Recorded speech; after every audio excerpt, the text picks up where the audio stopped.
Gubernur NTB lalu Muhammad Iqbal menyampaikan bahwa tahun 2026 ini, 3 ruas jalan di Kabupaten Sumbawa mendapat alokasi anggaran untuk perbaikan dari program Impres Jalan Daerah. Adapun ruas jalan yang dimkasut yakni Batu Dulang Tepal, Tepal Batu Totok dan Lenangguar Teladan. Lokasi ruas jalan ini pun sudah ditinjau langsung oleh Kementerian Pekerjaan Umum. Mantan Duta Besar Indonesia untuk Turki mengatakan, kondisi jalan di daerah tersebut sangat memprihatinkan. Bahkan jika dilihat dari ketinggian seperti daerah yang terisolir, upaya perbaikan jalan, Pemkab Lombok Timur maksimalkan UPT dan laboratorium. Ruas jalan Batu Dulang Tepal memiliki panjang 27,4 km dan sudah ditangani 18,7 km. Sisanya sepanjang 8,7 km akan ditangani. Tepal Batu Rontok memiliki panjang 11 km, tidak hanya pengaspalan namun juga didukung dengan pembangunan jembatan untuk menunjang konektivitas. Kemudian jalan Lenangguar Teladan sepanjang 7,4 km.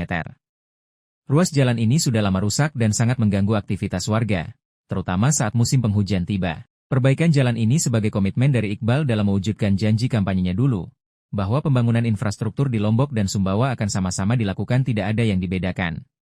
Selain 3 ruas jalan tersebut, di tahun pertama kepemimpinannya Iqbal sudah menyelesaikan proyek Jalan Simpang Tano Seteluk dengan nilai anggaran 32,5 miliar rupiah dengan panjang 3,5 km. Termasuk ruas Jalan Lenangguar Lunyuk senilai 20 miliar rupiah, hanya saja penyelesaian proyek jalan ini tidak sesuai dengan target.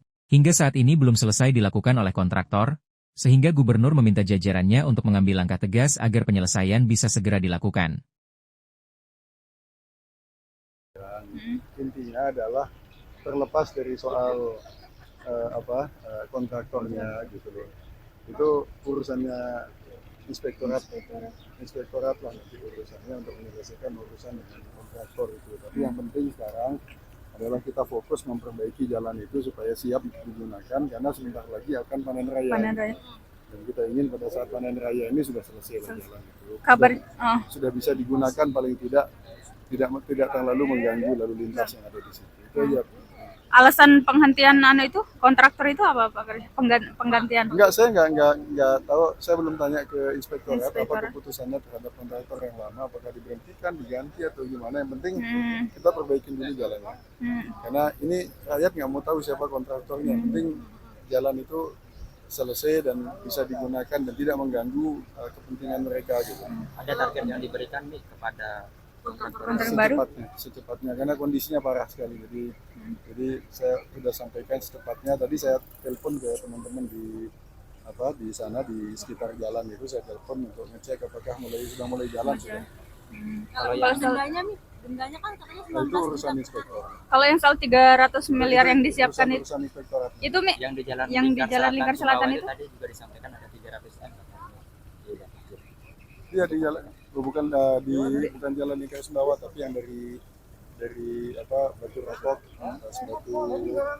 Batu Dulang itu sudah disetujui memang. Dari mana? Dari PUPR, dari Impres Jalan. Impres itu Jalan. yang saya beberapa kali temui Pak Menteri dan bahkan saya ajak Pak Menteri untuk naik heli waktu itu untuk keliling langsung terbang di atasnya melihat kondisinya gitu. Bahwa itu daerah masih terisolasi betul. Jadi daerah yang paling terisolasi di NTB mungkin, daerah kecamatan yang paling terisolasi di NTB. Kalau 300 M itu berapa kira-kira luasnya? Pokoknya 3 ruas yang utama di situ yang selama ini nggak ada itu akan diselesaikan. Oke, siap. Download Tribun X sekarang, menghadirkan lokal menjadi Indonesia.